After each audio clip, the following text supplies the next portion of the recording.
An entire industry collapsing. Let's have a look. Hello everyone, Florian here and welcome to another episode of HeiseSays. Grab your stein of coffee because we're going to look at an article that was sent to me by Rachel, my wife, and she insisted that I go through this topic. Now, we're talking about wedding dresses here, lads. I'm certain it's not going to be of immediate interest to most of the male viewers of the channel and probably not even all of the female viewers.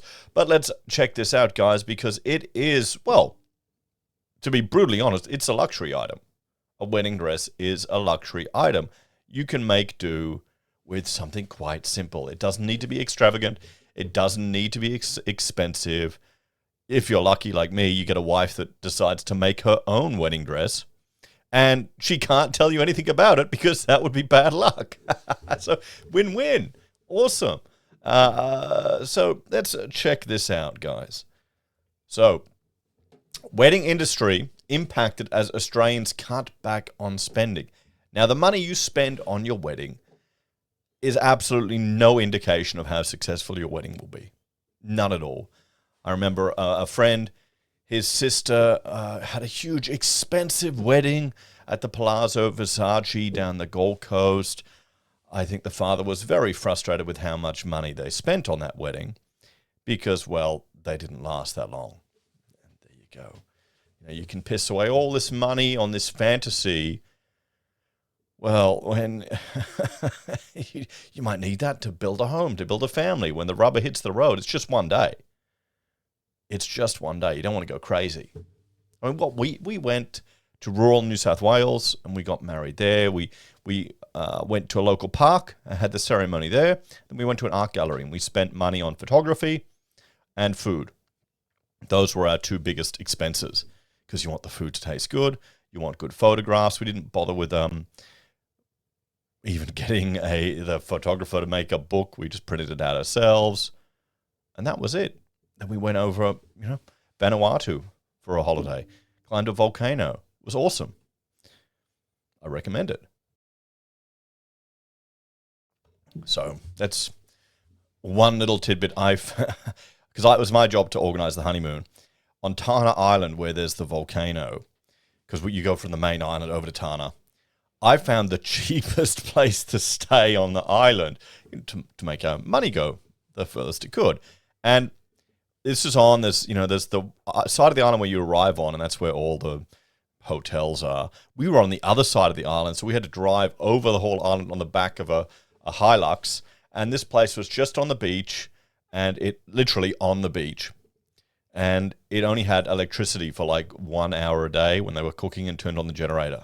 It was wonderful. It was really fantastic.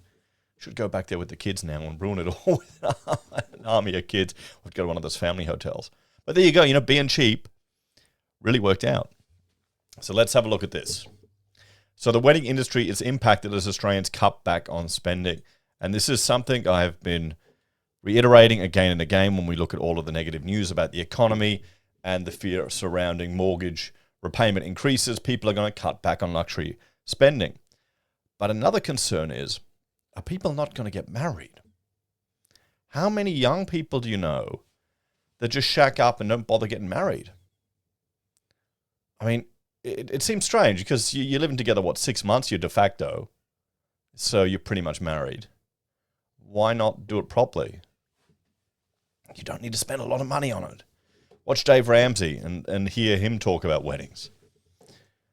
Some who have been in the industry for decades are giving up and are training after years of barely eking out a living. So it's a tough game.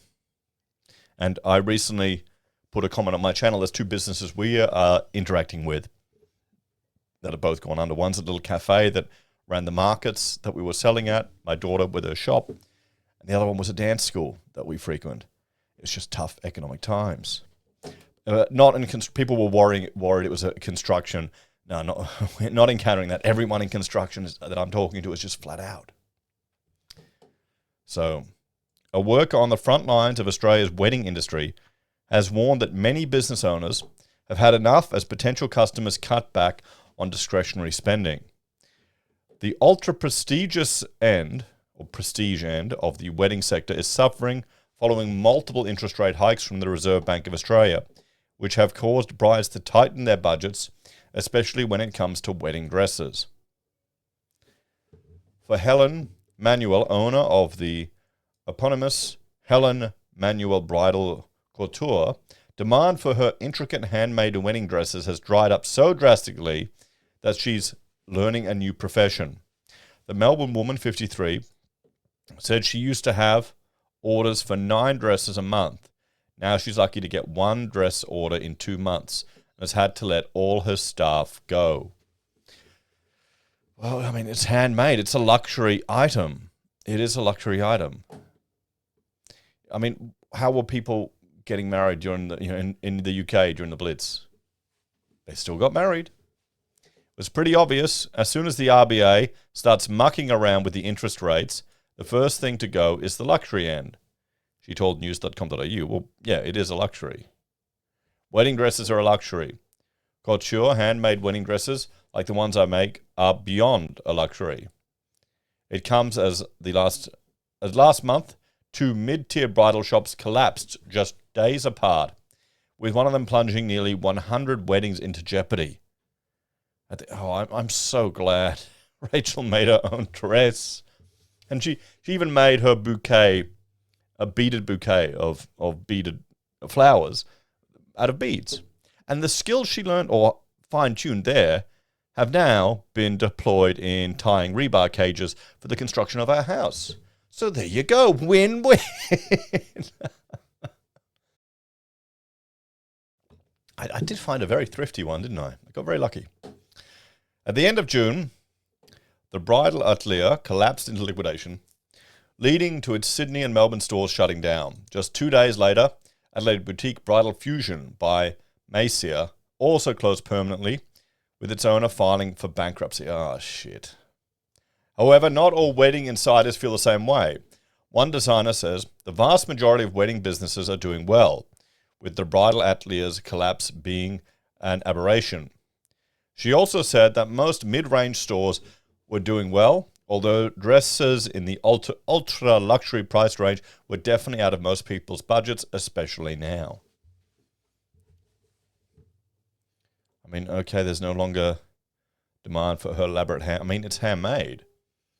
You're paying Australian costs, you're paying Australian labour. I mean, I went to Hong Kong, we went over to China, we got a suit tailored. I know I got a suit tailored, Rachel got some clothes tailored. We paid. It happened to be, I think, Chinese New Year, so there's only one shop open, one tailor open. We paid and took the risk and got them to send it to us. So you got a fully tailored suit for like $200. You can't beat that here. I remember in Hong Kong, a guy was trying to say, just $1,000. He was trying to sell us the same thing for $1,000. It's just $1,000. It's nothing. And I'm going, mate, we're students. $1,000 is a lot to us. So, just as my business was surfacing from the financial devastation of the last 3 years of COVID-19, I now admit defeat, she said. After nearly 25 years in this industry, I'm done. At the age of 53, I saw the writing on the wall late last year and made the decision to go back to university to pivot. The mum is now starting to become a design teacher in high schools to put her couture skills to a different use. Okay.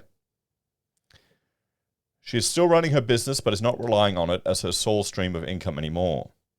Her dresses sell for upwards of $10,000, as most of them are made from French lace and can take anywhere from 100 to 300 hours of labor to produce. I mean, 10 grand for a dress that you wear on one day, you're going to be exhausted that day. And I think some women do some weird thing where they like destroy the dress afterwards.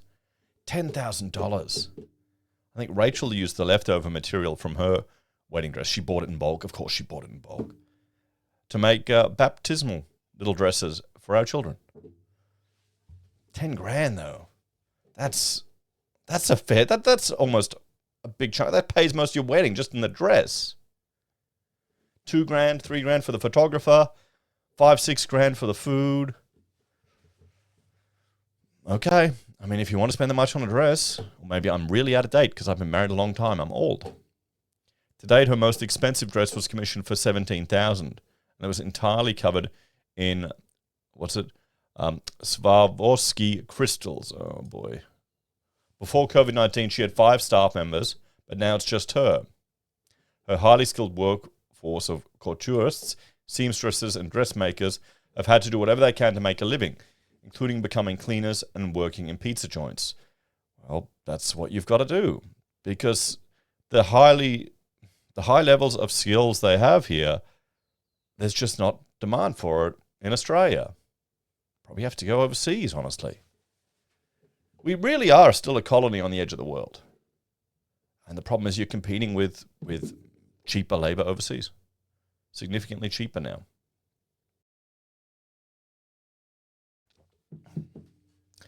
COVID also created a level of uncertainty in the industry that has never existed before. An uncertainty that unfortunately remains to this day. Obviously, with COVID, the wedding industry died on the spot immediately, she said. Every time we came out of lockdown, brides might inquire, but they never booked. Brides are nervous to book. You can't blame them. A trend she has noted is that a lot of people are having kids before they tie the knot, thanks to the pandemic delaying their wedding plans. But this is also bad news for the industry. Imagine if you've had kids, you've got a mortgage and a $10,000 wedding dress, something's got to give, she pointed out. Well, yeah, that's good point. Good point. I mean, the rule is you want to do things in the proper order. You want to make sure you get your education sorted, you want to get married, and then you want to have kids. I guess that's not a thing anymore these days. I'm old-fashioned, aren't I? Old-fashioned boomer. That's what Florian is now. I'm trying to think of I think all my friends have done it the good old-fashioned way. Maybe we're the last generation.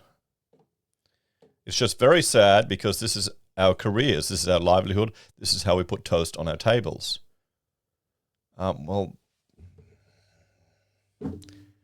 Yeah, that's a recession. This is the recession.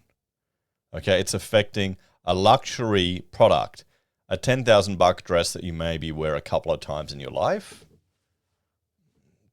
Okay, yep, sure, you can show it off if you want. It's not going to make your wedding, your marriage last any longer, is it? News.com.au understands the fate of 99 weddings was thrown into doubt last month after a bridal shop called the Bridal Outlier went in liquidation. 3 of its main suppliers, Love Honor, Anna Campbell, and Rue Nissin, are doing everything in their power to ensure brides have a dress by the time of their wedding day. The issue lies in the fact many of the brides have paid thousands of dollars in a deposit for their dress, but the money was never passed on to suppliers.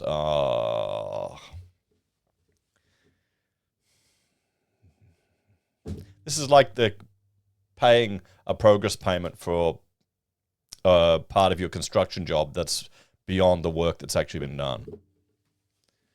Emma, for instance, paid $5,600 in 2 installments, and her wedding is on August the 12th. But none of this was given to her designer, Love Honor. The dress company has agreed to provide her with the gown for $3,000, which is the absolute minimum they can do it for, in order for them to break even. Emma has started a GoFundMe to crowdfund the final price of her dress. Okay. Get a cheaper dress. If you've got to go to a GoFundMe to it, ask your friends who are coming to the wedding to please contribute to the dress. They would definitely do that.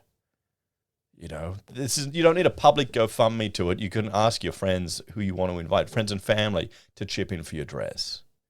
Bloody oath they'd do that. $3,000. Oh, here's another bit of advice. Cap your wedding. We went to a venue. I think we could have about 130 people. So that was all we could fit. I don't always wear dresses. I'm quite fussy. This was the only dress that I fell in love with, she told news.com.au. Amid the cost of living crisis, the mum of 2 has recently moved to the Central Coast with her partner as prices have gone up in New South Wales' capital city. Then there's another woman, Christy Finn, who saved up $8,000 for her dream wedding dress, only to see the money disappear before her eyes. I mean, for blokes it's different. I'm assuming my experience as a male is different to the female experience. Spending, saving up $8,000 for a dream wedding dress. When you're a young bloke, you don't grow up dreaming of your wedding day or the outfit that you're going to wear. I went to a suit shop and I bought my friends all suits as a thank you for them being part of my bridal party. Then we went to a pub. I had lunch. It didn't cost me $8,000. Oh boy. Anyway, it seems my wedding dress is lost. The mum of four told news.com.au. How are people getting married? Are these second marriages or having 4 kids before they get married? What's going on? I've been saving for over 4 years just to have the money go down the drain. That money was from hard savings. Now I've been told I'll never see it again. This sucks. Then there's also Sydney woman Gabrielle, who was just weeks out from her wedding with no dress and $6,800 out of pocket for a similar ordeal. I'm seeing these prices and the fact that Rachel made her own dress. I'm really, really happy. Shit, I think our wedding cost in total $20,000, including the honeymoon.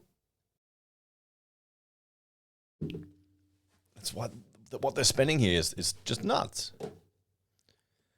So it's a lot more than I ever planned on spending, which makes it more heartbreaking, she told news.com.au when the Bridal Outlier first went bust. I mean, it is weddings, isn't it? So they jack up the prices. They juice them up to the moon. Because, it's all taking advantage of you in your emotional state. The bridal shop owner, Marcia Paradisio, knows the woes of the wedding industry all too well after declaring bankruptcy and shutting down her own shop, Bridal Fusion, by Marcia at the end of June. Due to the fact of COVID and a marriage breakdown, as well as storms and a lot of outside issues, and also personal stress and problems, I've decided to declare bankruptcy. Miss Paradisio, 50, told news.com.au, oh, bloody hell, it all hit at once. Poor woman. Last November, I got hit by a storm. The store got flooded. I couldn't open for weeks on end. Right before Christmas, I lost thousands and thousands of dollars. I had to stop the business or else it was going to mentally affect me. I burnt out. I feel like I've given so much, I couldn't hang on. The corona crisis softened her up for the final fall, according to her. We got forgotten, the mum said, explaining she received minimal government help as soon as the virus arrived on Australian shores in early 2020. We were barely meeting our own costs. We still had to pay rent and electricity. We just got left out. Yeah, they don't care about you. Government doesn't care about you guys. It's particularly small business owners. How many sob stories have we heard from civil servants doing it tough during the lockdown period? I don't recall many. I remember they got $1,000 handouts from the Premier here in Queensland for no reason. How are your power prices going, everyone? Remember when Albo said they'd bring them down? Oh, see, this is the thing with politicians. The default should be to limit the size and ability of pollies and government to screw around with you. Don't trust anything they say. Just think that, even if they're truthful in the moment, when they come around to delivering their promises, something's going to happen. Anyway, off topic. So, at its peak, she had 14 staff, but by the time she closed down, she'd already laid them all off, yeah. I had to withdraw $20,000 of my own personal super to maintain staff. Oh, shit. I was sitting there going, what do I do? Yeah, if you're pulling your super out to pay your staff, you got to fire your staff. COVID destroyed this business. Hey? That's what they do in Australia, guys. This is the suffering and destruction that our leaders deemed necessary for the greater good of enforcing these lockdowns. And the average Aussie doesn't give a shit, and they're not going to even appreciate the damage that's been caused, and all compare and contrast to other nations' approaches, which may have been more effective or less damaging, but that's the way it is now. Like Miss Manuel, Miss Paradisio noticed that brides were very hesitant to commit to a dress. I've seen a distinct change in shopping behavior, she said. The panic was there, fears remained. So this is the bride the wedding industry version of people not wanting to sign or do a build now because of the construction apocalypse. This is the wedding dress apocalypse. This is fear of losing your deposit, uncertainty in the greater economy, people, shacking up and having kids before they get married so they've got less money to spend on the wedding. How many people are even putting off getting married? We got to keep an eye on that birth rate for the next decade or so to see where it hits. Anyway, as well as creating her own fashion label for brides, she also stocked other designers with dresses ranging in price from $1,800 to $4,500 most of the time. I catered to medium socioeconomic backgrounds. I didn't go high end. I wouldn't survive that way, she said. Yeah, I mean, $1,800 isn't too bad for a dress. I mean, that's reasonable. I'd say that's quite affordable for a big event like that. I mean, I can't talk. I just spent $700 on Iron Williams shoes, but I can wear them every day for a decade. This is wear once. Unfortunately, her business wasn't able to survive that either in the end. Ingrid Olick, the owner of dress designer company Love Honor, said her company was trying to help the brides caught up in the collapse of the Bridal Outlier. Generally speaking, it's a really beautiful industry to be part of that brings a lot of joy, she told news.com.au. But Bridal Outlier got too comfortable in the relationship. We probably weren't stringent enough. Okay. So she wasn't getting paid on time. Yeah. We know. Let me know in the comments if you can relate to that, because I can. I've had those similar experiences. Close to 30 future wives had chosen dresses that were supplied through Love Honor, which has since rebranded to Ingrid Olick Bridal.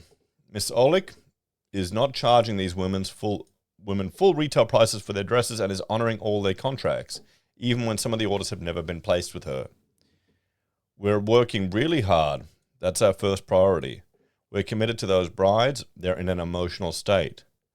And Anna Campbell, the owner of a bridal designer company of the same, is also working hard to supply impacted brides with their dream dresses. She'd been working with the Bridal Outlier for 6 years and said the company's liquidation was really out of the blue.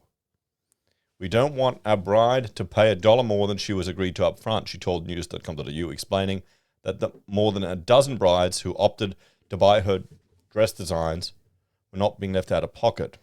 COVID wasn't fun for anyone in bridal or events, she said. This isn't an easy business to be in.